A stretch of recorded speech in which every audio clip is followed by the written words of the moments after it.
நண்பர்களுக்கு வணக்கம். உங்கள் தில்லை தெரு மாங்காட்டிலிருந்து. இப்போ பேப்பரில் பார்த்தீங்கன்னா, பொங்கல் தொகுப்புக்கு உண்டான டோக்கன் வந்து ரேஷன் கடையில் ஒரு ஒரு ஏரியாவாக வீட்டிலே கொண்டு வந்து கொடுக்க போகிறதாக போட்டிருக்கான்.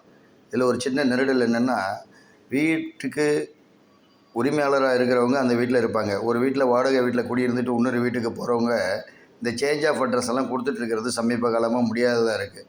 ஆனால் கார்டு பேர் மட்டும் அந்த இடத்துலையே இருக்கும். ஸோ இவங்களுக்கெல்லாம் என்ன ஆகும், பழைய வீட்டில் போய் பார்ப்பாங்க. இல்லைன்னா டோக்கன் கொடுக்காத எடுத்துகிட்டு போயிட்டா அவங்களுக்கு அந்த பொங்கல் தொகுப்பு பரிசெல்லாம் கிடைக்காத போயிடும்.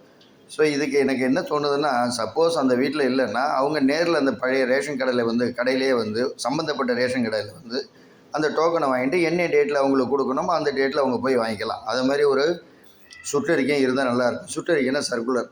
ஏன்னா இப்போ கடந்த ஆண்டுகள்லாம் பார்த்தீங்கன்னா, அந்த வீட்டில் குடியிருந்தவங்க இல்லைங்கும்போது ஆள் இல்லை அப்படின்னு சொல்லிட்டு போயிடுவாங்க, டோர் க்ளோஸ்டுன்னு. அது மாதிரி இருக்கக்கூடாது. அவங்க வந்து நேரில் வந்து கடையில் வாங்கிக்கணும். அந்த வீட்டுக்கு போனோம், இல்லை நீங்கள் வந்து வாங்கிக்கலான்னு சொல்லணும். அது ஒன்று. ரெண்டாவது, இந்த தள்ளுமுள்ளு இருக்கக்கூடாது. இந்த ஒரு தடவை பார்த்தீங்கன்னா, அந்த வெள்ள நிவாரண நிதின்னு 6000 ரூபா கொடுத்தாங்க சேதம் புயலில் ஏற்பட்டதுக்கு. அதுக்கு மாங்காடு பக்கம்லாம் பார்த்தீங்கன்னா அவ்வளோ தள்ளுமுள்ளு இருந்தது.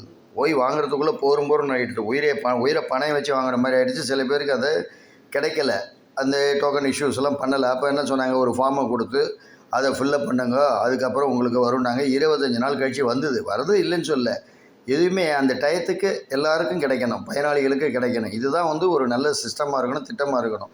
பொதுவாகவே எல்லாமே நம்ம வரி பணம் தான், அதை தான் எல்லாம் அவங்க கொடுக்குறாங்க. அது கொடுக்கறது காலகாலத்தில் கொடுக்கணும், அலக்கழிக்கக்கூடாது. இதை வந்து பரிசீலனை பண்ணினா நல்லா இருக்கும்னு என்னுடைய தாழ்மையான வேண்டுகோள். நன்றி, வணக்கம்.